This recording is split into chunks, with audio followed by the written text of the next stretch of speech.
대한민국에서 평균 연봉이 가장 높은 직업은 무엇일까요? 대기업 임원이나 변호사를 떠올릴 수도 있지만 최신 한국고용정보원 직업조사에서는 의료계가 압도적이었습니다. 1위는 외과의사로 평균 연봉이 약 2억 1,142만 원, 2위는 소아과의사 1억 7,332만 원, 3위는 가정의학과의사 1억 6,644만 원입니다. 이어 내과의사, 안과의사, 비뇨기과의사, 성형외과의사, 치과의사, 방사선과의사, 이비인후과의사 순이었습니다. 놀라운 점은 상위 10개가 전부 의사 계열이라는 것입니다. 오랜 교육과 수련 기간, 높은 전문성, 환자의 생명을 다루는 책임 등이 높은 소득의 배경으로 꼽힙니다. 물론 같은 의사라도 진료 과목과 지역, 경력, 개원 여부에 따라 실제 소득은 크게 달라집니다. 그래도 평균 연봉만 놓고 보면 의료계의 강세가 정말 압도적입니다. 아파트 한 채 가격이 250억 원이라면 어느 정도인지 감이 오시나요? 2026년 확인된 최고가 아파트 거래 중 하나는 서울 용산구 한남동 나인원 한남입니다.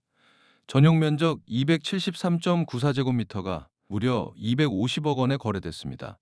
평으로 환산하면 약 83평, 전용 면적 기준으로 단순 계산하면 한 평에 약 3억 원이 넘는 수준입니다. 수도권 일부 지역에서는 아파트 한 채를 사고도 남을 돈이 이곳에서는 단 한 평 가격인 셈입니다. 한남동은 나인원 한남뿐 아니라 한남 더일 등 초고가 주택이 몰려있어 국내 대표 부촌으로 꼽힙니다. 특히 희소한 대형 면적과 한강 접근성, 보안, 유명인 거주 등의 요소가 가격을 끌어올립니다. 과거에는 100억 원 아파트도 놀라웠지만 이제는 200억 원을 넘어 250억 원 시대가 됐습니다. 앞으로 300억 원짜리 아파트 거래가 등장할지도 관심거리입니다. 대기업 회장이라면 자기 회사 주식을 절반 이상 가지고 있을 것 같지만 실제로는 그렇지 않습니다.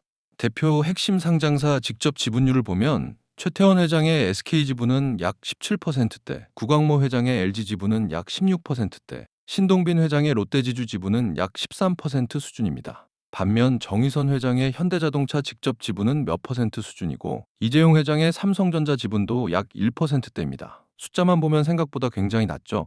그런데도 그룹 전체에 큰 영향력을 행사할 수 있습니다. 이유는 지주회사와 계열사 지분이 서로 연결된 지배구조 때문입니다. 개인 지분뿐 아니라 가족 지분, 지주회사, 계열사 보유 주식까지 연결해서 봐야 실제 지배력을 이해할 수 있습니다. 결국 대기업 총수의 힘은 단순히 한 회사 주식을 몇 퍼센트 갖고 있느냐만으로 판단하기 어렵습니다. 2026년 한국에서 가장 많이 팔리는 자동차는 무엇일까요? 최근 월간 판매 실적을 보면 현대 그랜저와 기아의 주요 SUV와 RV 차량들이 상위권을 차지하고 있습니다. 대표적으로 그랜저가 8,000대 이상 판매되며 선두권에 올랐고 셀토스와 카니발, 소렌토, 스포티지가 뒤를 이었습니다. 흥미로운 점은 예전에는 아반떼나 소나타 같은 세단이 국민차의 상징이었다면 지금은 SUV와 RV의 비중이 훨씬 커졌다는 것입니다. 특히 소렌토와 스포티지는 가족용 차량으로 인기가 높고 카니발은 다인승 차량 시장에서 독보적인 위치를 차지하고 있습니다. 그런데 이런 SUV 강세 속에서도 그랜저가 여전히 최상위권을 유지하고 있습니다. 한때 성공한 중년의 상징으로 불렸던 그랜저가 이제는 하이브리드까지 인기를 끌면서 다양한 연령층이 선택하는 차가 된 것입니다. 자동차 인기 순위만 봐도 한국인의 생활 방식이 어떻게 변했는지 알 수 있습니다. 대한민국에서 땅 한 평이 가장 비싼 곳은 어디일까요? 강남을 떠올리는 분들이 많겠지만 실제 1위는 서울 명동입니다. 전국 최고 수준의 공시지가를 기록한 곳은 명동에 있는 상업용 부지로 1제곱미터 가격이 1억 원 후반대에 달합니다. 3.3제곱미터, 즉 한 평으로 계산하면 약 6억 원이 넘습니다. 10평짜리 땅이라고 가정하면 땅값만 60억 원 이상인 셈입니다. 더 놀라운 것은 이 일대가 수십 년 동안 전국 최고지가 자리를 지켜왔다는 점입니다. 명동은 외국인 관광객과 유동인구가 많고 대형 브랜드 매장이 몰려 있어 상업적 가치가 매우 높습니다. 강남보다 땅값이 비싼 이유도 바로 이런 상권 가치 때문입니다. 다만 여기서 말하는 가격은 공시지가이기 때문에 실제 거래 가격과는 차이가 있을 수 있습니다. 그래도 대한민국에서 가장 비싼 땅의 상징이 명동이라는 사실은 변함이 없습니다. 우리는 평생 세금과 사회보험료로 얼마나 많은 돈을 내게 될까요? 사람마다 소득과 재산이 달라 정확한 금액은 계산하기 어렵지만 월급 300만 원인 직장인을 예로 들어보겠습니다.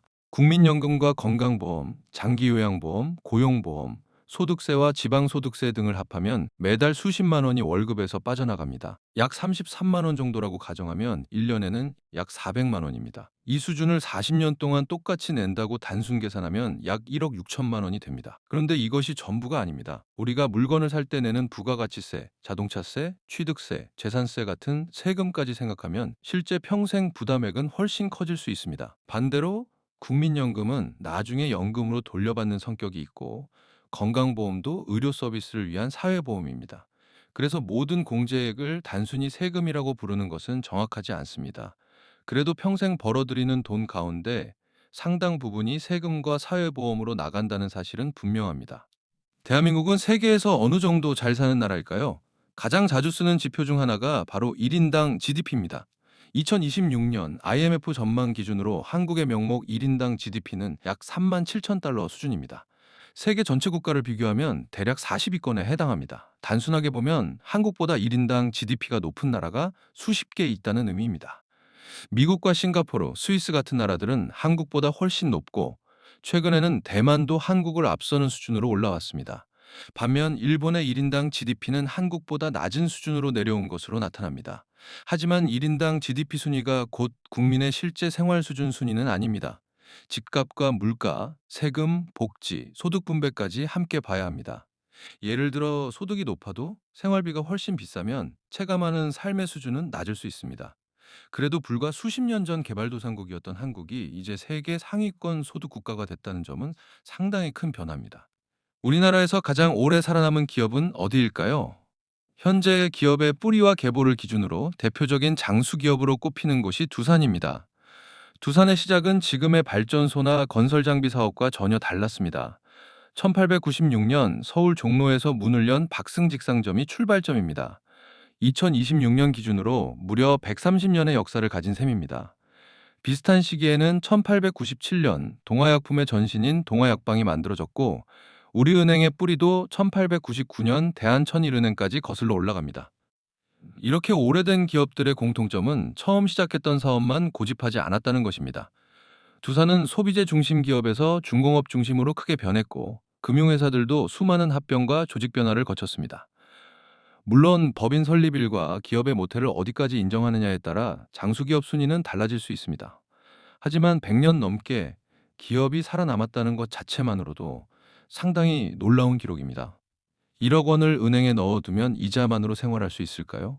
2026년 예금금리를 연 3%대라고 가정해 계산해 보겠습니다. 1억 원을 연 3.2% 정기예금에 넣으면 1년 동안 발생하는 세전이자는 320만 원입니다. 하지만 이자를 전부 받을 수 있는 것은 아닙니다. 일반적으로 이자 소득세 15.4%를 제외하면 실제 받는 돈은 약 270만 원 정도입니다. 이것을 12개월로 나누면 한 달 평균 약 22만 원에서 23만 원 정도입니다. 만약 연 3%라면 월 평균 실수령 이자는 약 21만 원 수준으로 내려갑니다. 생각보다 적죠? 한 달 생활비로 쓰기에는 턱없이 부족합니다. 게다가 대부분의 정기예금은 매달 이자를 주는 것이 아니라 만기 때 한꺼번에 지급합니다. 결국 1억 원이라는 큰 돈도 예금에만 넣어놓으면 매달 얻을 수 있는 수익은 생각보다 크지 않습니다. 금리가 1%포인트만 달라져도 이자가 크게 달라지는 이유입니다. 회사에서 월급 300만 원을 준다고 통장에 정확히 300만 원이 들어오는 것은 아닙니다. 먼저 국민연금, 건강보험, 장기요양보험, 고용보험이 빠지고 여기에 소득세와 지방소득세가 추가됩니다. 개인 상황에 따라 조금씩 다르지만 월급 300만 원의 실제 수령액은 대략 260만 원대 후반 정도로 볼 수 있습니다. 여기서 주거비 80만 원, 식비 50만 원, 교통과 통신비 20만 원, 보험과 의료비 20만 원, 생활비와 여가비 40만 원을 사용한다고 가정해 보겠습니다. 총 지출은 약 210만 원, 결국 한 달에 남는 돈은 약 50만 원에서 60만 원 정도입니다. 여기에서 자동차 할부금이나 대출이자, 자녀 교육비까지 있다면 저축할 수 있는 금액은 더 줄어듭니다. 그래서 같은 월급 300만 원이라도 부모님과 함께 사는 사람과 월세를 내는 사람의 실제 생활 수준은 크게 다릅니다. 월급보다 중요한 것은 결국 매달 얼마를 남길 수 있느냐일지도 모릅니다. 대한민국에서 평균 연봉이 가장 높은 직업은 무엇일까요? 대기업 임원이나 변호사를 떠올릴 수도 있지만, 최신 한국고용정보원 직업조사에서는 의료계가 압도적이었습니다. 1위는 외과의사로 평균 연봉이 약 2억 1,142만 원, 2위는 소아과 의사 1억 7,332만 원, 3위는 가정의학과 의사 1억 6,644만 원입니다. 이어 내과 의사, 안과 의사, 비뇨기과 의사, 성형외과 의사, 치과 의사, 방사선과 의사, 이비인후과 의사 순이었습니다. 놀라운 점은 상위 10개가 전부 의사 계열이라는 것입니다. 오랜 교육과 수련 기간, 높은 전문성, 환자의 생명을 다루는 책임 등이 높은 소득의 배경으로 꼽힙니다. 물론 같은 의사라도 진료 과목과 지역, 경력, 개원 여부에 따라 실제 소득은 크게 달라집니다. 그래도 평균 연봉만 놓고 보면 의료계의 강세가 정말 압도적입니다. 아파트 한 채 가격이 250억 원이라면 어느 정도인지 감이 오시나요? 2026년 확인된 최고가 아파트 거래 중 하나는 서울 용산구 한남동 나인원 한남입니다. 전용 면적 273.94제곱미터가 무려 250억 원에 거래됐습니다. 평으로 환산하면 약 83평, 전용 면적 기준으로 단순 계산하면 한 평에 약 3억 원이 넘는 수준입니다. 수도권 일부 지역에서는 아파트 한 채를 사고도 남을 돈이 이곳에서는 단 한 평 가격인 셈입니다. 한남동은 나인원 한남뿐 아니라 한남 더일 등 초고가 주택이 몰려 있어 국내 대표 부촌으로 꼽힙니다. 특히 희소한 대형 면적과 한강 접근성, 보안, 유명인 거주 등의 요소가 가격을 끌어올립니다. 과거에는 100억 원 아파트도 놀라웠지만 이제는 200억 원을 넘어 250억 원 시대가 됐습니다. 앞으로 300억 원짜리 아파트 거래가 등장할지도 관심거리입니다. 대기업 회장이라면 자기 회사 주식을 절반 이상 가지고 있을 것 같지만 실제로는 그렇지 않습니다. 대표 핵심 상장사 직접 지분율을 보면 최태원 회장의 SK 지분은 약 17%대, 구광모 회장의 LG 지분은 약 16%대, 신동빈 회장의 롯데지주 지분은 약 13% 수준입니다. 반면 정의선 회장의 현대자동차 직접 지분은 몇 퍼센트 수준이고 이재용 회장의 삼성전자 지분도 약 1%대입니다. 숫자만 보면 생각보다 굉장히 낮죠. 그런데도 그룹 전체에 큰 영향력을 행사할 수 있습니다. 이유는 지주회사와 계열사 지분이 서로 연결된 지배구조 때문입니다. 개인 지분뿐 아니라 가족 지분, 지주회사, 계열사 보유 주식까지 연결해서 봐야 실제 지배력을 이해할 수 있습니다. 결국 대기업 총수의 힘은 단순히 한 회사 주식을 몇 퍼센트 갖고 있느냐만으로 판단하기 어렵습니다. 2026년 한국에서 가장 많이 팔리는 자동차는 무엇일까요? 최근 월간 판매 실적을 보면 현대 그랜저와 기아의 주요 SUV와 RV 차량들이 상위권을 차지하고 있습니다. 대표적으로 그랜저가 8,000대 이상 판매되며 선두권에 올랐고 셀토스와 카니발, 소렌토, 스포티지가 뒤를 이었습니다. 흥미로운 점은 예전에는 아반떼나 소나타 같은 세단이 국민차의 상징이었다면 지금은 SUV와 RV의 비중이 훨씬 커졌다는 것입니다. 특히 소렌토와 스포티지는 가족용 차량으로 인기가 높고 카니발은 다인승 차량 시장에서 독보적인 위치를 차지하고 있습니다. 그런데 이런 SUV 강세 속에서도 그랜저가 여전히 최상위권을 유지하고 있습니다. 한때 성공한 중년의 상징으로 불렸던 그랜저가 이제는 하이브리드까지 인기를 끌면서 다양한 연령층이 선택하는 차가 된 것입니다.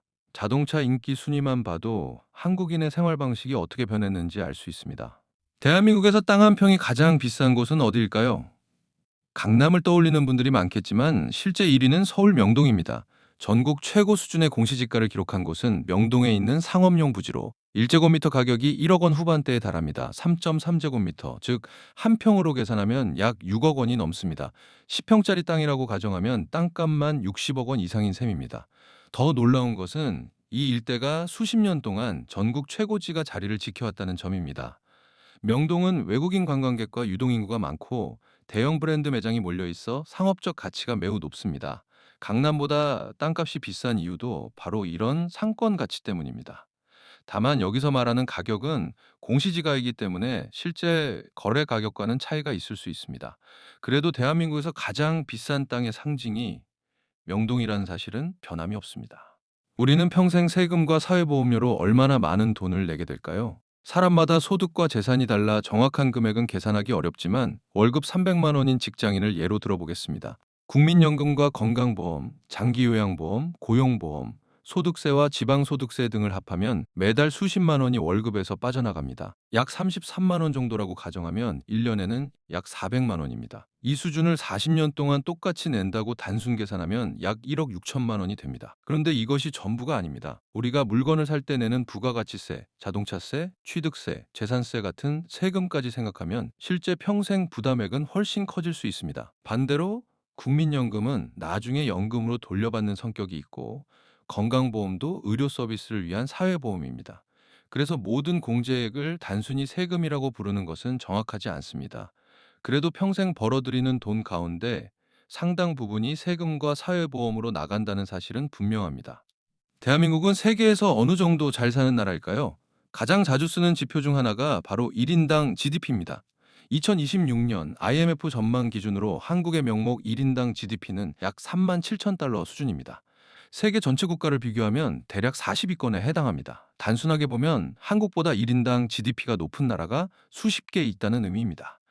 미국과 싱가포르, 스위스 같은 나라들은 한국보다 훨씬 높고 최근에는 대만도 한국을 앞서는 수준으로 올라왔습니다. 반면 일본의 1인당 GDP는 한국보다 낮은 수준으로 내려온 것으로 나타납니다. 하지만 1인당 GDP 순위가 곧 국민의 실제 생활 수준 순위는 아닙니다. 집값과 물가, 세금, 복지, 소득 분배까지 함께 봐야 합니다. 예를 들어 소득이 높아도 생활비가 훨씬 비싸면 체감하는 삶의 수준은 낮을 수 있습니다. 그래도 불과 수십 년 전 개발도상국이었던 한국이 이제 세계 상위권 소득 국가가 됐다는 점은 상당히 큰 변화입니다. 우리나라에서 가장 오래 살아남은 기업은 어디일까요? 현재 기업의 뿌리와 계보를 기준으로 대표적인 장수 기업으로 꼽히는 곳이 두산입니다. 두산의 시작은 지금의 발전소나 건설 장비 사업과 전혀 달랐습니다. 1896년 서울 종로에서 문을 연 박승직상점이 출발점입니다. 2026년 기준으로 무려 130년의 역사를 가진 셈입니다. 비슷한 시기에는 1897년 동아약품의 전신인 동아약방이 만들어졌고 우리은행의 뿌리도 1899년 대한천일은행까지 거슬러 올라갑니다. 이렇게 오래된 기업들의 공통점은 처음 시작했던 사업만 고집하지 않았다는 것입니다. 두산은 소비재 중심 기업에서 중공업 중심으로 크게 변했고 금융회사들도 수많은 합병과 조직 변화를 거쳤습니다. 물론 법인 설립일과 기업의 모태를 어디까지 인정하느냐에 따라 장수기업 순위는 달라질 수 있습니다. 하지만 100년 넘게 기업이 살아남았다는 것 자체만으로도 상당히 놀라운 기록입니다. 1억 원을 은행에 넣어두면 이자만으로 생활할 수 있을까요? 2026년 예금금리를 연 3%대라고 가정해 계산해 보겠습니다. 1억 원을 연 3.2% 정기예금에 넣으면 1년 동안 발생하는 세전 이자는 320만 원입니다. 하지만 이자를 전부 받을 수 있는 것은 아닙니다. 일반적으로 이자 소득세 15.4%를 제외하면 실제 받는 돈은 약 270만 원 정도입니다. 이것을 12개월로 나누면 한 달 평균 약 22만 원에서 23만 원 정도입니다. 만약 연 3%라면 월 평균 실수령 이자는 약 21만 원 수준으로 내려갑니다. 생각보다 적죠? 한 달 생활비로 쓰기에는 턱없이 부족합니다. 게다가 대부분의 정기예금은 매달 이자를 주는 것이 아니라 만기 때 한꺼번에 지급합니다. 결국 1억 원이라는 큰 돈도 예금에만 넣어놓으면 매달 얻을 수 있는 수익은 생각보다 크지 않습니다. 금리가 1%포인트만 달라져도 이자가 크게 달라지는 이유입니다. 회사에서 월급 300만 원을 준다고 통장에 정확히 300만 원이 들어오는 것은 아닙니다. 먼저 국민연금, 건강보험, 장기요양보험, 고용보험이 빠지고 여기에 소득세와 지방소득세가 추가됩니다. 개인 상황에 따라 조금씩 다르지만 월급 300만 원의 실제 수령액은 대략 260만 원대 후반 정도로 볼 수 있습니다. 여기서 주거비 80만 원, 식비 50만 원, 교통과 통신비 20만 원, 보험과 의료비 20만 원, 생활비와 여가비 40만 원을 사용한다고 가정해 보겠습니다. 총 지출은 약 210만 원, 결국 한 달에 남는 돈은 약 50만 원에서 60만 원 정도입니다. 여기에서 자동차 할부금이나 대출이자, 자녀 교육비까지 있다면 저축할 수 있는 금액은 더 줄어듭니다. 그래서 같은 월급 300만 원이라도 부모님과 함께 사는 사람과 월세를 내는 사람의 실제 생활 수준은 크게 다릅니다. 월급보다 중요한 것은 결국 매달 얼마를 남길 수 있느냐일지도 모릅니다. 대한민국에서 평균 연봉이 가장 높은 직업은 무엇일까요? 대기업 임원이나 변호사를 떠올릴 수도 있지만 최신 한국고용정보원 직업조사에서는 의료계가 압도적이었습니다. 1위는 외과의사로 평균 연봉이 약 2억 1,142만 원, 2위는 소아과의사 1억 7,332만 원, 3위는 가정의학과의사 1억 6,644만 원입니다. 이어 내과의사, 안과의사, 비뇨기과의사, 성형외과의사, 치과의사, 방사선과의사, 이비인후과의사 순이었습니다. 놀라운 점은 상위 10개가 전부 의사 계열이라는 것입니다. 오랜 교육과 수련 기간, 높은 전문성, 환자의 생명을 다루는 책임 등이 높은 소득의 배경으로 꼽힙니다. 물론 같은 의사라도 진료 과목과 지역, 경력, 개원 여부에 따라 실제 소득은 크게 달라집니다. 그래도 평균 연봉만 놓고 보면 의료계의 강세가 정말 압도적입니다. 아파트 한 채 가격이 250억 원이라면 어느 정도인지 감이 오시나요? 2026년 확인된 최고가 아파트 거래 중 하나는 서울 용산구 한남동 나인원 한남입니다. 전용 면적 273.94제곱미터가 무려 250억 원에 거래됐습니다. 평으로 환산하면 약 83평, 전용 면적 기준으로 단순 계산하면 한 평에 약 3억 원이 넘는 수준입니다. 수도권 일부 지역에서는 아파트 한 채를 사고도 남을 돈이 이곳에서는 단 한 평 가격인 셈입니다. 한남동은 나인원 한남뿐 아니라 한남 더일 등 초고가 주택이 몰려 있어 국내 대표 부촌으로 꼽힙니다. 특히 희소한 대형 면적과 한강 접근성, 보안, 유명인 거주 등의 요소가 가격을 끌어올립니다. 과거에는 100억 원 아파트도 놀라웠지만 이제는 200억 원을 넘어 250억 원 시대가 됐습니다. 앞으로 300억 원짜리 아파트 거래가 등장할지도 관심거리입니다. 대기업 회장이라면 자기 회사 주식을 절반 이상 가지고 있을 것 같지만 실제로는 그렇지 않습니다.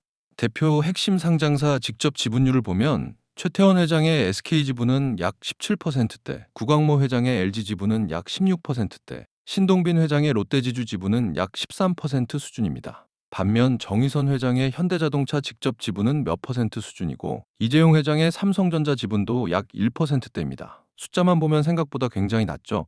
그런데도 그룹 전체에 큰 영향력을 행사할 수 있습니다. 이유는 지주회사와 계열사 지분이 서로 연결된 지배구조 때문입니다. 개인 지분뿐 아니라 가족 지분, 지주회사, 계열사 보유 주식까지 연결해서 봐야 실제 지배력을 이해할 수 있습니다. 결국 대기업 총수의 힘은 단순히 한 회사 주식을 몇 퍼센트 갖고 있느냐만으로 판단하기 어렵습니다. 2026년 한국에서 가장 많이 팔리는 자동차는 무엇일까요? 최근 월간 판매 실적을 보면 현대 그랜저와 기아의 주요 SUV와 RV 차량들이 상위권을 차지하고 있습니다. 대표적으로 그랜저가 8,000대 이상 판매되며 선두권에 올랐고 셀토스와 카니발, 소렌토, 스포티지가 뒤를 이었습니다. 흥미로운 점은 예전에는 아반떼나 소나타 같은 세단이 국민차의 상징이었다면 지금은 SUV와 RV의 비중이 훨씬 커졌다는 것입니다. 특히 소렌토와 스포티지는 가족용 차량으로 인기가 높고 카니발은 다인승 차량 시장에서 독보적인 위치를 차지하고 있습니다. 그런데 이런 SUV 강세 속에서도 그랜저가 여전히 최상위권을 유지하고 있습니다. 한때 성공한 중년의 상징으로 불렸던 그랜저가 이제는 하이브리드까지 인기를 끌면서 다양한 연령층이 선택하는 차가 된 것입니다. 자동차 인기 순위만 봐도 한국인의 생활 방식이 어떻게 변했는지 알 수 있습니다. 대한민국에서 땅 한 평이 가장 비싼 곳은 어디일까요? 강남을 떠올리는 분들이 많겠지만 실제 1위는 서울 명동입니다. 전국 최고 수준의 공시지가를 기록한 곳은 명동에 있는 상업용 부지로 1제곱미터 가격이 1억 원 후반대에 달합니다. 3.3제곱미터, 즉 한 평으로 계산하면 약 6억 원이 넘습니다. 10평짜리 땅이라고 가정하면 땅값만 60억 원 이상인 셈입니다. 더 놀라운 것은 이 일대가 수십 년 동안 전국 최고지가 자리를 지켜왔다는 점입니다. 명동은 외국인 관광객과 유동인구가 많고 대형 브랜드 매장이 몰려 있어 상업적 가치가 매우 높습니다. 강남보다 땅값이 비싼 이유도 바로 이런 상권 가치 때문입니다. 다만 여기서 말하는 가격은 공시지가이기 때문에 실제 거래 가격과는 차이가 있을 수 있습니다. 그래도 대한민국에서 가장 비싼 땅의 상징이 명동이라는 사실은 변함이 없습니다. 우리는 평생 세금과 사회보험료로 얼마나 많은 돈을 내게 될까요? 사람마다 소득과 재산이 달라 정확한 금액은 계산하기 어렵지만 월급 300만 원인 직장인을 예로 들어보겠습니다. 국민연금과 건강보험, 장기요양보험, 고용보험, 소득세와 지방소득세 등을 합하면 매달 수십만 원이 월급에서 빠져나갑니다. 약 33만 원 정도라고 가정하면 1년에는 약 400만 원입니다. 이 수준을 40년 동안 똑같이 낸다고 단순 계산하면 약 1억 6천만 원이 됩니다. 그런데 이것이 전부가 아닙니다. 우리가 물건을 살 때 내는 부가가치세, 자동차세, 취득세, 재산세 같은 세금까지 생각하면 실제 평생 부담액은 훨씬 커질 수 있습니다. 반대로 국민연금은 나중에 연금으로 돌려받는 성격이 있고 건강보험도 의료 서비스를 위한 사회보험입니다. 그래서 모든 공제액을 단순히 세금이라고 부르는 것은 정확하지 않습니다. 그래도 평생 벌어들이는 돈 가운데 상당 부분이 세금과 사회보험으로 나간다는 사실은 분명합니다. 대한민국은 세계에서 어느 정도 잘 사는 나라일까요? 가장 자주 쓰는 지표 중 하나가 바로 1인당 GDP입니다. 2026년 IMF 전망 기준으로 한국의 명목 1인당 GDP는 약 3만 7천 달러 수준입니다. 세계 전체 국가를 비교하면 대략 40위권에 해당합니다. 단순하게 보면 한국보다 1인당 GDP가 높은 나라가 수십 개 있다는 의미입니다. 미국과 싱가포르, 스위스 같은 나라들은 한국보다 훨씬 높고 최근에는 대만도 한국을 앞서는 수준으로 올라왔습니다. 반면 일본의 1인당 GDP는 한국보다 낮은 수준으로 내려온 것으로 나타납니다. 하지만 1인당 GDP 순위가 곧 국민의 실제 생활 수준 순위는 아닙니다. 집값과 물가, 세금, 복지, 소득 분배까지 함께 봐야 합니다. 예를 들어 소득이 높아도 생활비가 훨씬 비싸면 체감하는 삶의 수준은 낮을 수 있습니다. 그래도 불과 수십 년 전 개발도상국이었던 한국이 이제 세계 상위권 소득 국가가 됐다는 점은 상당히 큰 변화입니다. 우리나라에서 가장 오래 살아남은 기업은 어디일까요? 현재 기업의 뿌리와 계보를 기준으로 대표적인 장수 기업으로 꼽히는 곳이 두산입니다. 두산의 시작은 지금의 발전소나 건설 장비 사업과 전혀 달랐습니다. 1896년 서울 종로에서 문을 연 박승직상점이 출발점입니다. 2026년 기준으로 무려 130년의 역사를 가진 셈입니다. 비슷한 시기에는 1897년 동아약품의 전신인 동아약방이 만들어졌고 우리은행의 뿌리도 1899년 대한천일은행까지 거슬러 올라갑니다. 이렇게 오래된 기업들의 공통점은 처음 시작했던 사업만 고집하지 않았다는 것입니다. 두산은 소비재 중심 기업에서 중공업 중심으로 크게 변했고 금융회사들도 수많은 합병과 조직 변화를 거쳤습니다. 물론 법인 설립일과 기업의 모태를 어디까지 인정하느냐에 따라 장수기업 순위는 달라질 수 있습니다. 하지만 100년 넘게 기업이 살아남았다는 것 자체만으로도 상당히 놀라운 기록입니다. 1억 원을 은행에 넣어두면 이자만으로 생활할 수 있을까요? 2026년 예금금리를 연 3%대라고 가정해 계산해 보겠습니다. 1억 원을 연 3.2% 정기예금에 넣으면 1년 동안 발생하는 세전이자는 320만 원입니다. 하지만 이자를 전부 받을 수 있는 것은 아닙니다. 일반적으로 이자소득세 15.4%를 제외하면 실제 받는 돈은 약 270만 원 정도입니다. 이것을 12개월로 나누면 한 달 평균 약 22만 원에서 23만 원 정도입니다. 만약 연 3%라면 월 평균 실수령 이자는 약 21만 원 수준으로 내려갑니다. 생각보다 적죠? 한 달 생활비로 쓰기에는 턱없이 부족합니다. 게다가 대부분의 정기예금은 매달 이자를 주는 것이 아니라 만기 때 한꺼번에 지급합니다. 결국 1억 원이라는 큰 돈도 예금에만 넣어놓으면 매달 얻을 수 있는 수익은 생각보다 크지 않습니다. 금리가 1%포인트만 달라져도 이자가 크게 달라지는 이유입니다. 회사에서 월급 300만 원을 준다고 통장에 정확히 300만 원이 들어오는 것은 아닙니다.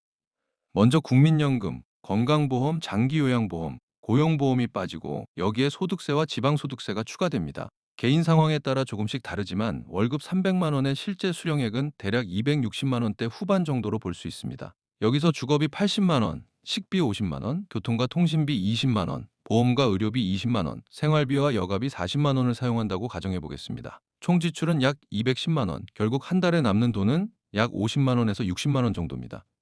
여기에서 자동차 할부금이나 대출이자, 자녀 교육비까지 있다면 저축할 수 있는 금액은 더 줄어듭니다.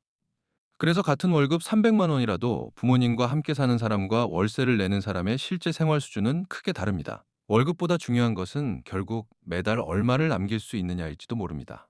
대한민국에서 평균 연봉이 가장 높은 직업은 무엇일까요?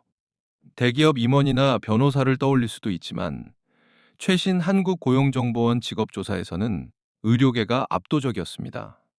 1위는 외과의사로 평균 연봉이 약 2억 1,142만 원, 2위는 소아과의사 1억 7,332만 원, 3위는 가정의학과의사 1억 6,644만 원입니다. 이어 내과의사, 안과의사, 비뇨기과의사, 성형외과의사, 치과의사, 방사선과의사, 이비인후과의사 순이었습니다. 놀라운 점은 상위 10개가 전부 의사 계열이라는 것입니다. 오랜 교육과 수련 기간, 높은 전문성, 환자의 생명을 다루는 책임 등이 높은 소득의 배경으로 꼽힙니다. 물론 같은 의사라도 진료 과목과 지역, 경력, 개원 여부에 따라 실제 소득은 크게 달라집니다. 그래도 평균 연봉만 놓고 보면 의료계의 강세가 정말 압도적입니다. 아파트 한 채 가격이 250억 원이라면 어느 정도인지 감이 오시나요? 2026년 확인된 최고가 아파트 거래 중 하나는 서울 용산구 한남동 나인원 한남입니다. 전용 면적 273.94제곱미터가 무려 250억 원에 거래됐습니다. 평으로 환산하면 약 83평, 전용 면적 기준으로 단순 계산하면 한 평에 약 3억 원이 넘는 수준입니다. 수도권 일부 지역에서는 아파트 한 채를 사고도 남을 돈이 이곳에서는 단 한 평 가격인 셈입니다. 한남동은 나인원 한남뿐 아니라 한남 더 1등 초고가 주택이 몰려 있어 국내 대표 부촌으로 꼽힙니다. 특히 희소한 대형 면적과 한강 접근성, 보안, 유명인 거주 등의 요소가 가격을 끌어올립니다. 과거에는 100억 원 아파트도 놀라웠지만 이제는 200억 원을 넘어 250억 원 시대가 됐습니다. 앞으로 300억 원짜리 아파트 거래가 등장할지도 관심거리입니다. 대기업 회장이라면 자기 회사 주식을 절반 이상 가지고 있을 것 같지만 실제로는 그렇지 않습니다. 대표 핵심 상장사 직접 지분율을 보면 최태원 회장의 SK 지분은 약 17%대, 구광모 회장의 LG 지분은 약 16%대, 신동빈 회장의 롯데지주 지분은 약 13% 수준입니다. 반면 정의선 회장의 현대자동차 직접 지분은 몇 퍼센트 수준이고 이재용 회장의 삼성전자 지분도 약 1%대입니다. 숫자만 보면 생각보다 굉장히 낮죠. 그런데도 그룹 전체에 큰 영향력을 행사할 수 있습니다. 이유는 지주회사와 계열사 지분이 서로 연결된 지배구조 때문입니다. 개인 지분뿐 아니라 가족 지분, 지주회사, 계열사 보유 주식까지 연결해서 봐야 실제 지배력을 이해할 수 있습니다. 결국 대기업 총수의 힘은 단순히 한 회사 주식을 몇 퍼센트 갖고 있느냐만으로 판단하기 어렵습니다. 2026년 한국에서 가장 많이 팔리는 자동차는 무엇일까요? 최근 월간 판매 실적을 보면 현대 그랜저와 기아의 주요 SUV와 RV 차량들이 상위권을 차지하고 있습니다. 대표적으로 그랜저가 8,000대 이상 판매되며 선두권에 올랐고 셀토스와 카니발, 소렌토, 스포티지가 뒤를 이었습니다.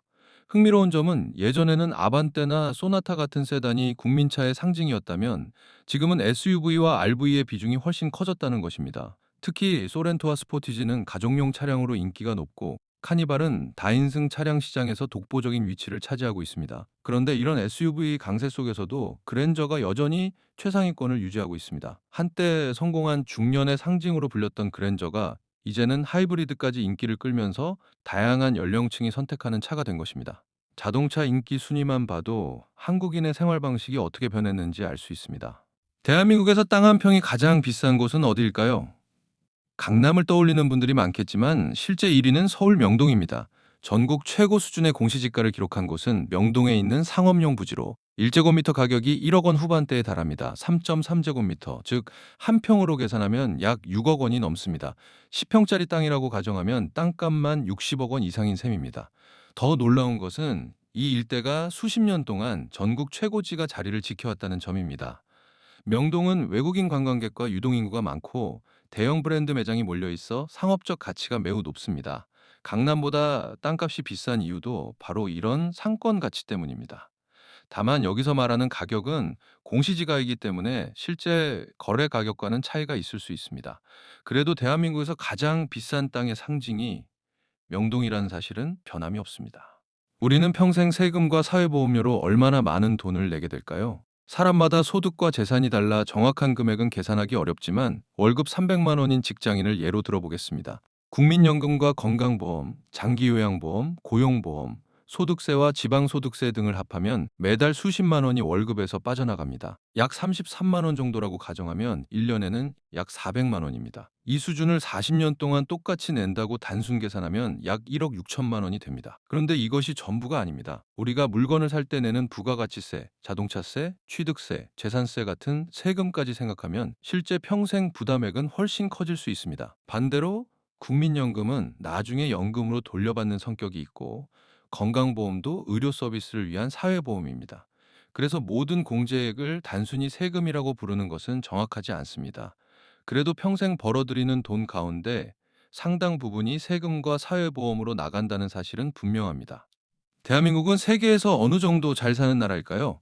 가장 자주 쓰는 지표 중 하나가 바로 1인당 GDP입니다. 2026년 IMF 전망 기준으로 한국의 명목 1인당 GDP는 약 3만 7천 달러 수준입니다. 세계 전체 국가를 비교하면 대략 40위권에 해당합니다. 단순하게 보면 한국보다 1인당 GDP가 높은 나라가 수십 개 있다는 의미입니다. 미국과 싱가포르, 스위스 같은 나라들은 한국보다 훨씬 높고 최근에는 대만도 한국을 앞서는 수준으로 올라왔습니다. 반면 일본의 1인당 GDP는 한국보다 낮은 수준으로 내려온 것으로 나타납니다. 하지만 1인당 GDP 순위가 곧 국민의 실제 생활 수준 순위는 아닙니다. 집값과 물가, 세금, 복지, 소득 분배까지 함께 봐야 합니다. 예를 들어 소득이 높아도 생활비가 훨씬 비싸면 체감하는 삶의 수준은 낮을 수 있습니다.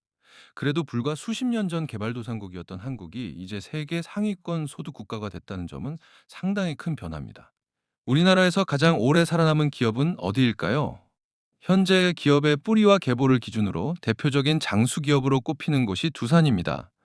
두산의 시작은 지금의 발전소나 건설 장비 사업과 전혀 달랐습니다. 1896년 서울 종로에서 문을 연 박승직상점이 출발점입니다. 2026년 기준으로 무려 130년의 역사를 가진 셈입니다. 비슷한 시기에는 1897년 동화약품의 전신인 동화약방이 만들어졌고, 우리은행의 뿌리도 1899년 대한천일은행까지 거슬러 올라갑니다. 이렇게 오래된 기업들의 공통점은 처음 시작했던 사업만 고집하지 않았다는 것입니다. 두산은 소비재 중심 기업에서 중공업 중심으로 크게 변했고, 금융회사들도 수많은 합병과 조직 변화를 거쳤습니다. 물론 법인 설립일과 기업의 모태를 어디까지 인정하느냐에 따라 장수기업 순위는 달라질 수 있습니다. 하지만 100년 넘게 기업이 살아남았다는 것 자체만으로도 상당히 놀라운 기록입니다. 1억 원을 은행에 넣어두면 이자만으로 생활할 수 있을까요? 2026년 예금금리를 연 3%대라고 가정해 계산해 보겠습니다. 1억 원을 연 3.2% 정기예금에 넣으면 1년 동안 발생하는 세전 이자는 320만 원입니다. 하지만 이자를 전부 받을 수 있는 것은 아닙니다. 일반적으로 이자 소득세 15.4%를 제외하면 실제 받는 돈은 약 270만 원 정도입니다. 이것을 12개월로 나누면 한 달 평균 약 22만 원에서 23만 원 정도입니다. 만약 연 3%라면 월 평균 실수령 이자는 약 21만 원 수준으로 내려갑니다. 생각보다 적죠? 한 달 생활비로 쓰기에는 턱없이 부족합니다. 게다가 대부분의 정기예금은 매달 이자를 주는 것이 아니라 만기 때 한꺼번에 지급합니다. 결국 1억 원이라는 큰 돈도 예금에만 넣어놓으면 매달 얻을 수 있는 수익은 생각보다 크지 않습니다. 금리가 1%포인트만 달라져도 이자가 크게 달라지는 이유입니다. 회사에서 월급 300만 원을 준다고 통장에 정확히 300만 원이 들어오는 것은 아닙니다. 먼저 국민연금, 건강보험, 장기요양보험, 고용보험이 빠지고 여기에 소득세와 지방소득세가 추가됩니다. 개인 상황에 따라 조금씩 다르지만 월급 300만 원의 실제 수령액은 대략 260만 원대 후반 정도로 볼 수 있습니다. 여기서 주거비 80만 원, 식비 50만 원, 교통과 통신비 20만 원, 보험과 의료비 20만 원, 생활비와 여가비 40만 원을 사용한다고 가정해 보겠습니다. 총 지출은 약 210만 원, 결국 한 달에 남는 돈은 약 50만 원에서 60만 원 정도입니다. 여기에서 자동차 할부금이나 대출이자, 자녀 교육비까지 있다면 저축할 수 있는 금액은 더 줄어듭니다. 그래서 같은 월급 300만 원이라도 부모님과 함께 사는 사람과 월세를 내는 사람의 실제 생활 수준은 크게 다릅니다. 월급보다 중요한 것은 결국 매달 얼마를 남길 수 있느냐일지도 대한민국에서 모릅니다. 평균 연봉이 가장 높은 직업은 무엇일까요? 대기업 임원이나 변호사를 떠올릴 수도 있지만, 최신 한국고용정보원 직업조사에서는 의료계가 압도적이었습니다.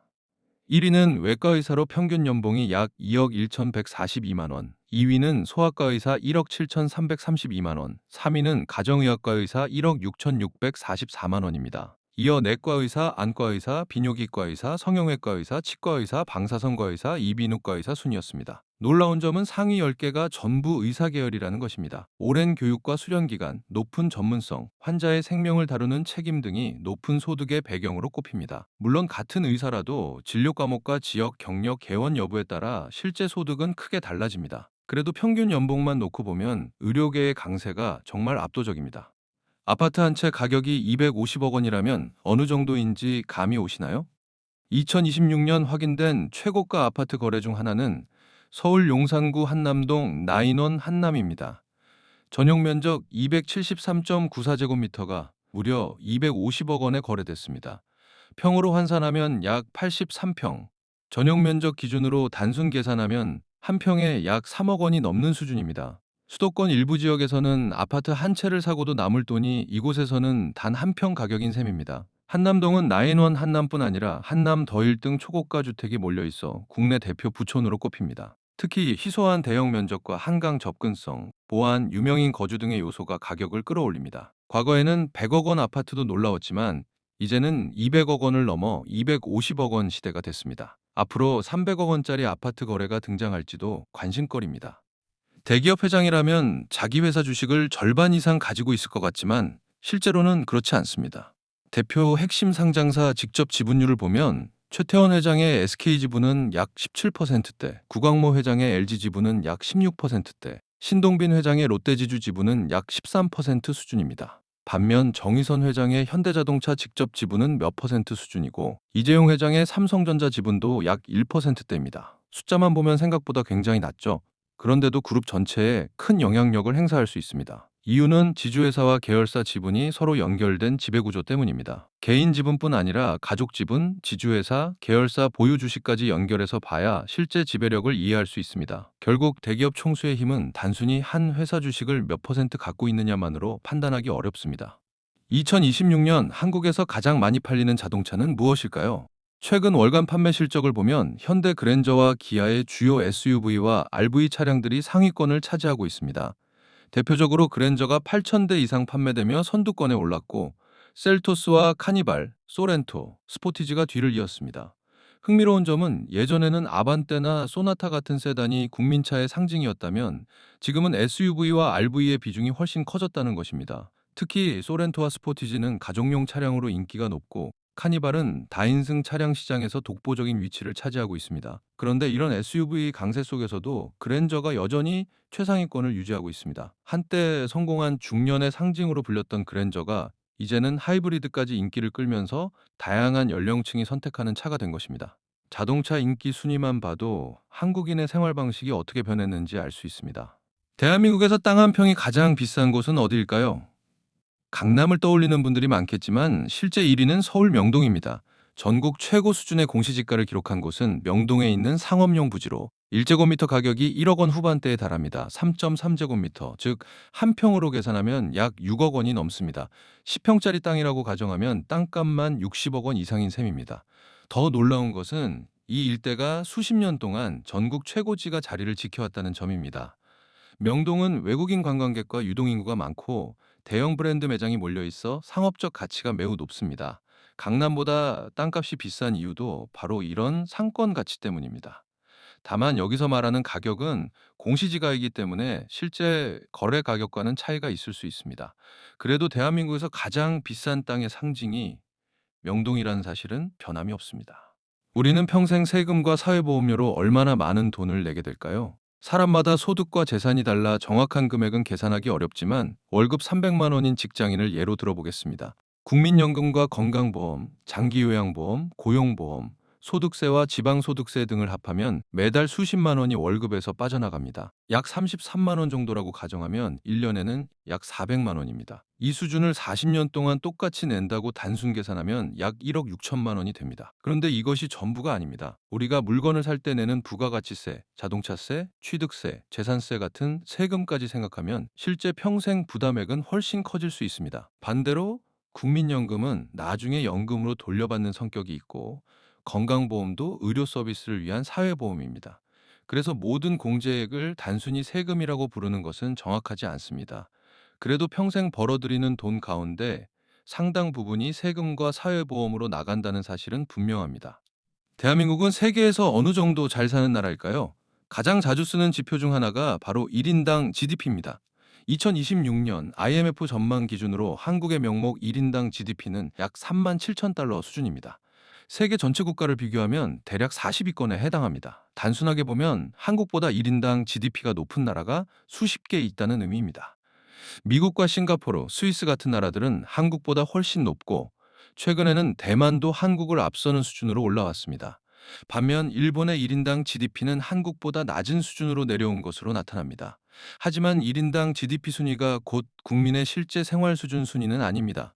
집값과 물가, 세금, 복지, 소득 분배까지 함께 봐야 합니다. 예를 들어 소득이 높아도 생활비가 훨씬 비싸면 체감하는 삶의 수준은 낮을 수 있습니다. 그래도 불과 수십 년 전 개발도상국이었던 한국이 이제 세계 상위권 소득 국가가 됐다는 점은 상당히 큰 변화입니다. 우리나라에서 가장 오래 살아남은 기업은 어디일까요? 현재 기업의 뿌리와 계보를 기준으로 대표적인 장수 기업으로 꼽히는 곳이 두산입니다. 두산의 시작은 지금의 발전소나 건설 장비 사업과 전혀 달랐습니다. 1896년 서울 종로에서 문을 연 박승직상점이 출발점입니다. 2026년 기준으로 무려 130년의 역사를 가진 셈입니다. 비슷한 시기에는 1897년 동화약품의 전신인 동화약방이 만들어졌고 우리은행의 뿌리도 1899년 대한천일은행까지 거슬러 올라갑니다. 이렇게 오래된 기업들의 공통점은 처음 시작했던 사업만 고집하지 않았다는 것입니다. 두사는 소비재 중심 기업에서 중공업 중심으로 크게 변했고, 금융회사들도 수많은 합병과 조직 변화를 거쳤습니다. 물론 법인 설립일과 기업의 모태를 어디까지 인정하느냐에 따라 장수기업 순위는 달라질 수 있습니다. 하지만 100년 넘게 기업이 살아남았다는 것 자체만으로도 상당히 놀라운 기록입니다. 1억 원을 은행에 넣어두면 이자만으로 생활할 수 있을까요? 2026년 예금금리를 연 3%대라고 가정해 계산해 보겠습니다. 1억 원을 연 3.2% 정기예금에 넣으면 1년 동안 발생하는 세전 이자는 320만 원입니다. 하지만 이자를 전부 받을 수 있는 것은 아닙니다. 일반적으로 이자 소득세 15.4%를 제외하면 실제 받는 돈은 약 270만 원 정도입니다. 이것을 12개월로 나누면 한 달 평균 약 22만 원에서 23만 원 정도입니다. 만약 연 3%라면 월 평균 실수령 이자는 약 21만 원 수준으로 내려갑니다. 생각보다 적죠? 한 달 생활비로 쓰기에는 턱없이 부족합니다. 게다가 대부분의 정기예금은 매달 이자를 주는 것이 아니라 만기 때 한꺼번에 지급합니다. 결국 1억 원이라는 큰 돈도 예금에만 넣어놓으면 매달 얻을 수 있는 수익은 생각보다 크지 않습니다. 금리가 1%포인트만 달라져도 이자가 크게 달라지는 이유입니다. 회사에서 월급 300만 원을 준다고 통장에 정확히 300만 원이 들어오는 것은 아닙니다. 먼저 국민연금, 건강보험, 장기요양보험, 고용보험이 빠지고 여기에 소득세와 지방소득세가 추가됩니다. 개인 상황에 따라 조금씩 다르지만 월급 300만 원의 실제 수령액은 대략 260만 원대 후반 정도로 볼 수 있습니다. 여기서 주거비 80만 원, 식비 50만 원, 교통과 통신비 20만 원, 보험과 의료비 20만 원, 생활비와 여가비 40만 원을 사용한다고 가정해 보겠습니다. 총 지출은 약 210만 원, 결국 한 달에 남는 돈은 약 50만 원에서 60만 원 정도입니다. 여기에서 자동차 할부금이나 대출이자, 자녀 교육비까지 있다면 저축할 수 있는 금액은 더 줄어듭니다. 그래서 같은 월급 300만 원이라도 부모님과 함께 사는 사람과 월세를 내는 사람의 실제 생활 수준은 크게 다릅니다. 월급보다 중요한 것은 결국 매달 얼마를 남길 수 있느냐일지도 모릅니다. 대한민국에서 평균 연봉이 가장 높은 직업은 무엇일까요? 대기업 임원이나 변호사를 떠올릴 수도 있지만 최신 한국고용정보원 직업조사에서는 의료계가 압도적이었습니다. 1위는 외과의사로 평균 연봉이 약 2억 1,142만 원, 2위는 소아과의사 1억 7,332만 원, 3위는 가정의학과의사 1억 6,644만 원입니다. 이어 내과의사, 안과의사, 비뇨기과의사, 성형외과의사, 치과의사, 방사선과의사, 이비인후과의사 순이었습니다. 놀라운 점은 상위 10개가 전부 의사 계열이라는 것입니다. 오랜 교육과 수련 기간, 높은 전문성, 환자의 생명을 다루는 책임 등이 높은 소득의 배경으로 꼽힙니다. 물론 같은 의사라도 진료 과목과 지역, 경력, 개원 여부에 따라 실제 소득은 크게 달라집니다. 그래도 평균 연봉만 놓고 보면 의료계의 강세가 정말 압도적입니다. 아파트 한 채 가격이 250억 원이라면 어느 정도인지 감이 오시나요? 2026년 확인된 최고가 아파트 거래 중 하나는 서울 용산구 한남동 나인원 한남입니다. 전용 면적 273.94제곱미터가 무려 250억 원에 거래됐습니다. 평으로 환산하면 약 83평, 전용 면적 기준으로 단순 계산하면 한 평에 약 3억 원이 넘는 수준입니다. 수도권 일부 지역에서는 아파트 한 채를 사고도 남을 돈이 이곳에서는 단 한 평 가격인 셈입니다. 한남동은 나인원 한남뿐 아니라 한남 더일 등 초고가 주택이 몰려 있어 국내 대표 부촌으로 꼽힙니다. 특히 희소한 대형 면적과 한강 접근성, 보안, 유명인 거주 등의 요소가 가격을 끌어올립니다. 과거에는 100억 원 아파트도 놀라웠지만 이제는 200억 원을 넘어 250억 원 시대가 됐습니다. 앞으로 300억 원짜리 아파트 거래가 등장할지도 관심거리입니다. 대기업 회장이라면 자기 회사 주식을 절반 이상 가지고 있을 것 같지만 실제로는 그렇지 않습니다. 대표 핵심 상장사 직접 지분율을 보면 최태원 회장의 SK 지분은 약 17%대, 구광모 회장의 LG 지분은 약 16%대, 신동빈 회장의 롯데지주 지분은 약 13% 수준입니다. 반면 정의선 회장의 현대자동차 직접 지분은 몇 퍼센트 수준이고 이재용 회장의 삼성전자 지분도 약 1%대입니다. 숫자만 보면 생각보다 굉장히 낮죠. 그런데도 그룹 전체에 큰 영향력을 행사할 수 있습니다. 이유는 지주회사와 계열사 지분이 서로 연결된 지배구조 때문입니다. 개인 지분뿐 아니라 가족 지분, 지주회사, 계열사 보유 주식까지 연결해서 봐야 실제 지배력을 이해할 수 있습니다. 결국 대기업 총수의 힘은 단순히 한 회사 주식을 몇 퍼센트 갖고 있느냐만으로 판단하기 어렵습니다. 2026년 한국에서 가장 많이 팔리는 자동차는 무엇일까요? 최근 월간 판매 실적을 보면 현대 그랜저와 기아의 주요 SUV와 RV 차량들이 상위권을 차지하고 있습니다. 대표적으로 그랜저가 8,000대 이상 판매되며 선두권에 올랐고, 셀토스와 카니발, 소렌토, 스포티지가 뒤를 이었습니다. 흥미로운 점은 예전에는 아반떼나 소나타 같은 세단이 국민차의 상징이었다면 지금은 SUV와 RV의 비중이 훨씬 커졌다는 것입니다. 특히 소렌토와 스포티지는 가족용 차량으로 인기가 높고, 카니발은 다인승 차량 시장에서 독보적인 위치를 차지하고 있습니다. 그런데 이런 SUV 강세 속에서도 그랜저가 여전히 최상위권을 유지하고 있습니다. 한때 성공한 중년의 상징으로 불렸던 그랜저가 이제는 하이브리드까지 인기를 끌면서 다양한 연령층이 선택하는 차가 된 것입니다. 자동차 인기 순위만 봐도 한국인의 생활 방식이 어떻게 변했는지 알 수 있습니다. 대한민국에서 땅 한 평이 가장 비싼 곳은 어디일까요? 강남을 떠올리는 분들이 많겠지만 실제 1위는 서울 명동입니다. 전국 최고 수준의 공시지가를 기록한 곳은 명동에 있는 상업용 부지로 1제곱미터 가격이 1억 원 후반대에 달합니다. 3.3제곱미터, 즉 한 평으로 계산하면 약 6억 원이 넘습니다. 10평짜리 땅이라고 가정하면 땅값만 60억 원 이상인 셈입니다. 더 놀라운 것은 이 일대가 수십 년 동안 전국 최고지가 자리를 지켜왔다는 점입니다. 명동은 외국인 관광객과 유동인구가 많고 대형 브랜드 매장이 몰려 있어 상업적 가치가 매우 높습니다. 강남보다 땅값이 비싼 이유도 바로 이런 상권 가치 때문입니다. 다만 여기서 말하는 가격은 공시지가이기 때문에 실제 거래 가격과는 차이가 있을 수 있습니다. 그래도 대한민국에서 가장 비싼 땅의 상징이 명동이라는 사실은 변함이 없습니다.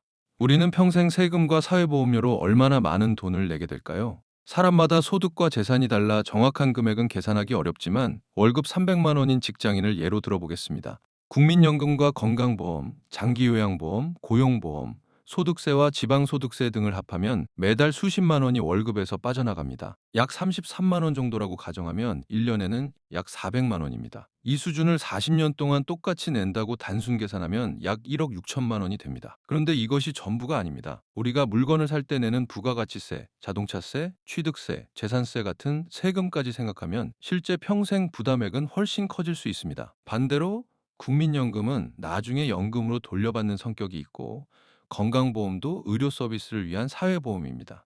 그래서 모든 공제액을 단순히 세금이라고 부르는 것은 정확하지 않습니다.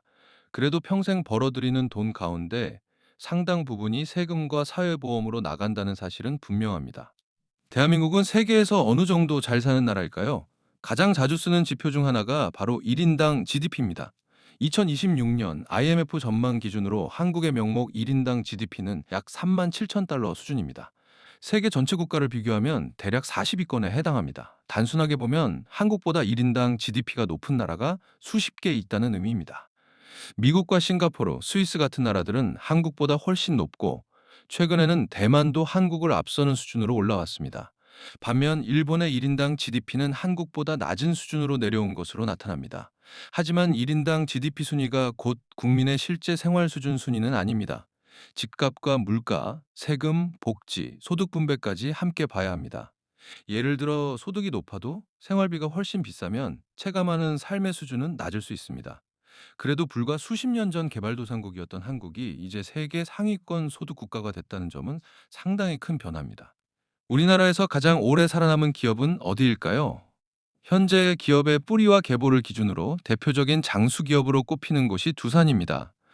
두산의 시작은 지금의 발전소나 건설 장비 사업과 전혀 달랐습니다. 1896년 서울 종로에서 문을 연 박승직상점이 출발점입니다. 2026년 기준으로 무려 130년의 역사를 가진 셈입니다. 비슷한 시기에는 1897년 동아약품의 전신인 동아약방이 만들어졌고, 우리은행의 뿌리도 1899년 대한천일은행까지 거슬러 올라갑니다. 이렇게 오래된 기업들의 공통점은 처음 시작했던 사업만 고집하지 않았다는 것입니다. 두산은 소비재 중심 기업에서 중공업 중심으로 크게 변했고, 금융회사들도 수많은 합병과 조직 변화를 거쳤습니다. 물론 법인 설립일과 기업의 모태를 어디까지 인정하느냐에 따라 장수기업 순위는 달라질 수 있습니다. 하지만 100년 넘게 기업이 살아남았다는 것 자체만으로도 상당히 놀라운 기록입니다. 1억 원을 은행에 넣어두면 이자만으로 생활할 수 있을까요? 2026년 예금 금리를 연 3%대라고 가정해 계산해 보겠습니다. 1억 원을 연 3.2% 정기 예금에 넣으면 1년 동안 발생하는 세전 이자는 320만 원입니다. 하지만 이자를 전부 받을 수 있는 것은 아닙니다. 일반적으로 이자 소득세 15.4%를 제외하면 실제 받는 돈은 약 270만 원 정도입니다. 이것을 12개월로 나누면 한 달 평균 약 22만 원에서 23만 원 정도입니다. 만약 연 3%라면 월 평균 실수령 이자는 약 21만 원 수준으로 내려갑니다. 생각보다 적죠? 한 달 생활비로 쓰기에는 턱없이 부족합니다. 게다가 대부분의 정기예금은 매달 이자를 주는 것이 아니라 만기 때 한꺼번에 지급합니다. 결국 1억 원이라는 큰 돈도 예금에만 넣어놓으면 매달 얻을 수 있는 수익은 생각보다 크지 않습니다. 금리가 1%포인트만 달라져도 이자가 크게 달라지는 이유입니다. 회사에서 월급 300만 원을 준다고 통장에 정확히 300만 원이 들어오는 것은 아닙니다. 먼저 국민연금, 건강보험, 장기요양보험, 고용보험이 빠지고 여기에 소득세와 지방소득세가 추가됩니다. 개인 상황에 따라 조금씩 다르지만 월급 300만 원의 실제 수령액은 대략 260만 원대 후반 정도로 볼 수 있습니다. 여기서 주거비 80만 원, 식비 50만 원, 교통과 통신비 20만 원, 보험과 의료비 20만 원, 생활비와 여가비 40만 원을 사용한다고 가정해 보겠습니다. 총 지출은 약 210만 원, 결국 한 달에 남는 돈은 약 50만 원에서 60만 원 정도입니다. 여기에서 자동차 할부금이나 대출이자, 자녀 교육비까지 있다면 저축할 수 있는 금액은 더 줄어듭니다. 그래서 같은 월급 300만 원이라도 부모님과 함께 사는 사람과 월세를 내는 사람의 실제 생활 수준은 크게 다릅니다. 월급보다 중요한 것은 결국 매달 얼마를 남길 수 있느냐일지도 모릅니다. 대한민국에서 평균 연봉이 가장 높은 직업은 무엇일까요? 대기업 임원이나 변호사를 떠올릴 수도 있지만 최신 한국고용정보원 직업조사에서는 의료계가 압도적이었습니다. 1위는 외과의사로 평균 연봉이 약 2억 1,142만 원, 2위는 소아과의사 1억 7,332만 원, 3위는 가정의학과의사 1억 6,644만 원입니다. 이어 내과의사, 안과의사, 비뇨기과의사, 성형외과의사, 치과의사, 방사선과의사, 이비인후과의사 순이었습니다. 놀라운 점은 상위 10개가 전부 의사 계열이라는 것입니다. 오랜 교육과 수련 기간, 높은 전문성, 환자의 생명을 다루는 책임 등이 높은 소득의 배경으로 꼽힙니다. 물론 같은 의사라도 진료 과목과 지역, 경력, 개원 여부에 따라 실제 소득은 크게 달라집니다. 그래도 평균 연봉만 놓고 보면 의료계의 강세가 정말 압도적입니다. 아파트 한 채 가격이 250억 원이라면 어느 정도인지 감이 오시나요? 2026년 확인된 최고가 아파트 거래 중 하나는 서울 용산구 한남동 나인원 한남입니다. 전용 면적 273.94제곱미터가 무려 250억 원에 거래됐습니다. 평으로 환산하면 약 83평, 전용 면적 기준으로 단순 계산하면 한 평에 약 3억 원이 넘는 수준입니다. 수도권 일부 지역에서는 아파트 한 채를 사고도 남을 돈이 이곳에서는 단 한 평 가격인 셈입니다. 한남동은 나인원 한남뿐 아니라 한남 더일 등 초고가 주택이 몰려있어 국내 대표 부촌으로 꼽힙니다. 특히 희소한 대형 면적과 한강 접근성, 보안, 유명인 거주 등의 요소가 가격을 끌어올립니다. 과거에는 100억 원 아파트도 놀라웠지만 이제는 200억 원을 넘어 250억 원 시대가 됐습니다. 앞으로 300억 원짜리 아파트 거래가 등장할지도 관심거리입니다. 대기업 회장이라면 자기 회사 주식을 절반 이상 가지고 있을 것 같지만 실제로는 그렇지 않습니다. 대표 핵심 상장사 직접 지분율을 보면 최태원 회장의 SK 지분은 약 17%대, 구광모 회장의 LG 지분은 약 16%대, 신동빈 회장의 롯데지주 지분은 약 13% 수준입니다. 반면 정의선 회장의 현대자동차 직접 지분은 몇 퍼센트 수준이고 이재용 회장의 삼성전자 지분도 약 1%대입니다. 숫자만 보면 생각보다 굉장히 낮죠. 그런데도 그룹 전체에 큰 영향력을 행사할 수 있습니다. 이유는 지주회사와 계열사 지분이 서로 연결된 지배구조 때문입니다. 개인 지분뿐 아니라 가족 지분, 지주회사, 계열사 보유 주식까지 연결해서 봐야 실제 지배력을 이해할 수 있습니다. 결국 대기업 총수의 힘은 단순히 한 회사 주식을 몇 퍼센트 갖고 있느냐만으로 판단하기 어렵습니다. 2026년 한국에서 가장 많이 팔리는 자동차는 무엇일까요? 최근 월간 판매 실적을 보면 현대 그랜저와 기아의 주요 SUV와 RV 차량들이 상위권을 차지하고 있습니다. 대표적으로 그랜저가 8,000대 이상 판매되며 선두권에 올랐고 셀토스와 카니발, 소렌토, 스포티지가 뒤를 이었습니다. 흥미로운 점은 예전에는 아반떼나 소나타 같은 세단이 국민차의 상징이었다면 지금은 SUV와 RV의 비중이 훨씬 커졌다는 것입니다. 특히 소렌토와 스포티지는 가족용 차량으로 인기가 높고 카니발은 다인승 차량 시장에서 독보적인 위치를 차지하고 있습니다. 그런데 이런 SUV 강세 속에서도 그랜저가 여전히 최상위권을 유지하고 있습니다. 한때 성공한 중년의 상징으로 불렸던 그랜저가 이제는 하이브리드까지 인기를 끌면서 다양한 연령층이 선택하는 차가 된 것입니다. 자동차 인기 순위만 봐도 한국인의 생활 방식이 어떻게 변했는지 알 수 있습니다. 대한민국에서 땅 한 평이 가장 비싼 곳은 어디일까요? 강남을 떠올리는 분들이 많겠지만 실제 1위는 서울 명동입니다. 전국 최고 수준의 공시지가를 기록한 곳은 명동에 있는 상업용 부지로 1제곱미터 가격이 1억 원 후반대에 달합니다. 3.3제곱미터, 즉 한 평으로 계산하면 약 6억 원이 넘습니다. 10평짜리 땅이라고 가정하면 땅값만 60억 원 이상인 셈입니다. 더 놀라운 것은 이 일대가 수십 년 동안 전국 최고지가 자리를 지켜왔다는 점입니다. 명동은 외국인 관광객과 유동인구가 많고 대형 브랜드 매장이 몰려 있어 상업적 가치가 매우 높습니다. 강남보다 땅값이 비싼 이유도 바로 이런 상권 가치 때문입니다. 다만 여기서 말하는 가격은 공시지가이기 때문에 실제 거래 가격과는 차이가 있을 수 있습니다. 그래도 대한민국에서 가장 비싼 땅의 상징이 명동이라는 사실은 변함이 없습니다. 우리는 평생 세금과 사회보험료로 얼마나 많은 돈을 내게 될까요? 사람마다 소득과 재산이 달라 정확한 금액은 계산하기 어렵지만 월급 300만 원인 직장인을 예로 들어보겠습니다. 국민연금과 건강보험, 장기요양보험, 고용보험, 소득세와 지방소득세 등을 합하면 매달 수십만 원이 월급에서 빠져나갑니다. 약 33만 원 정도라고 가정하면 1년에는 약 400만 원입니다. 이 수준을 40년 동안 똑같이 낸다고 단순 계산하면 약 1억 6천만 원이 됩니다. 그런데 이것이 전부가 아닙니다. 우리가 물건을 살 때 내는 부가가치세, 자동차세, 취득세, 재산세 같은 세금까지 생각하면 실제 평생 부담액은 훨씬 커질 수 있습니다. 반대로 국민연금은 나중에 연금으로 돌려받는 성격이 있고 건강보험도 의료 서비스를 위한 사회보험입니다. 그래서 모든 공제액을 단순히 세금이라고 부르는 것은 정확하지 않습니다. 그래도 평생 벌어들이는 돈 가운데 상당 부분이 세금과 사회보험으로 나간다는 사실은 분명합니다. 대한민국은 세계에서 어느 정도 잘 사는 나라일까요? 가장 자주 쓰는 지표 중 하나가 바로 1인당 GDP입니다. 2026년 IMF 전망 기준으로 한국의 명목 1인당 GDP는 약 3만 7천 달러 수준입니다. 세계 전체 국가를 비교하면 대략 40위권에 해당합니다. 단순하게 보면 한국보다 1인당 GDP가 높은 나라가 수십 개 있다는 의미입니다. 미국과 싱가포르, 스위스 같은 나라들은 한국보다 훨씬 높고 최근에는 대만도 한국을 앞서는 수준으로 올라왔습니다. 반면 일본의 1인당 GDP는 한국보다 낮은 수준으로 내려온 것으로 나타납니다. 하지만 1인당 GDP 순위가 곧 국민의 실제 생활 수준 순위는 아닙니다. 집값과 물가, 세금, 복지, 소득 분배까지 함께 봐야 합니다. 예를 들어 소득이 높아도 생활비가 훨씬 비싸면 체감하는 삶의 수준은 낮을 수 있습니다. 그래도 불과 수십 년 전 개발도상국이었던 한국이 이제 세계 상위권 소득 국가가 됐다는 점은 상당히 큰 변화입니다.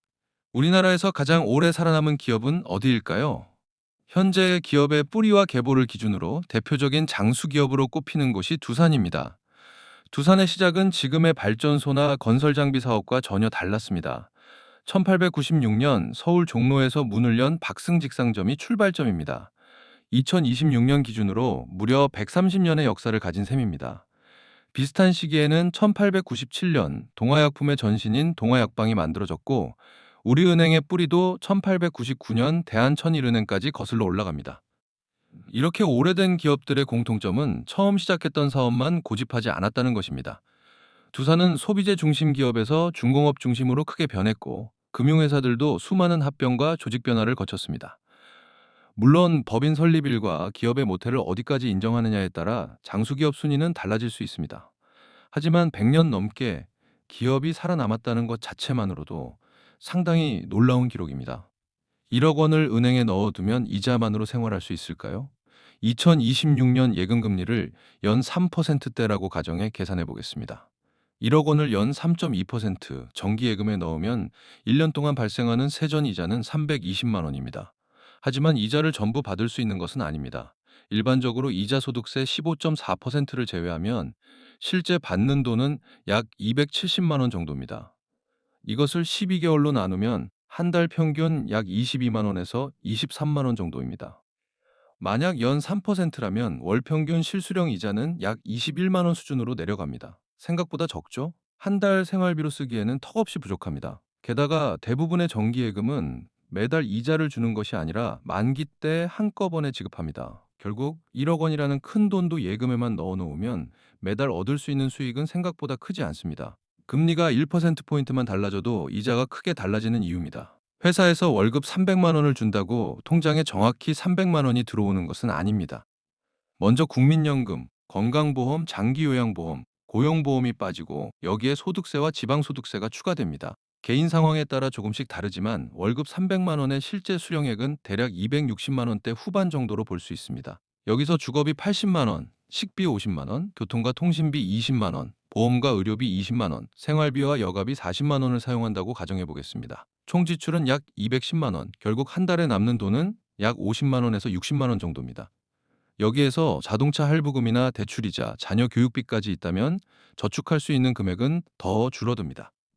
그래서 같은 월급 300만 원이라도 부모님과 함께 사는 사람과 월세를 내는 사람의 실제 생활 수준은 크게 다릅니다. 월급보다 중요한 것은 결국 매달 얼마를 남길 수 있느냐일지도 모릅니다.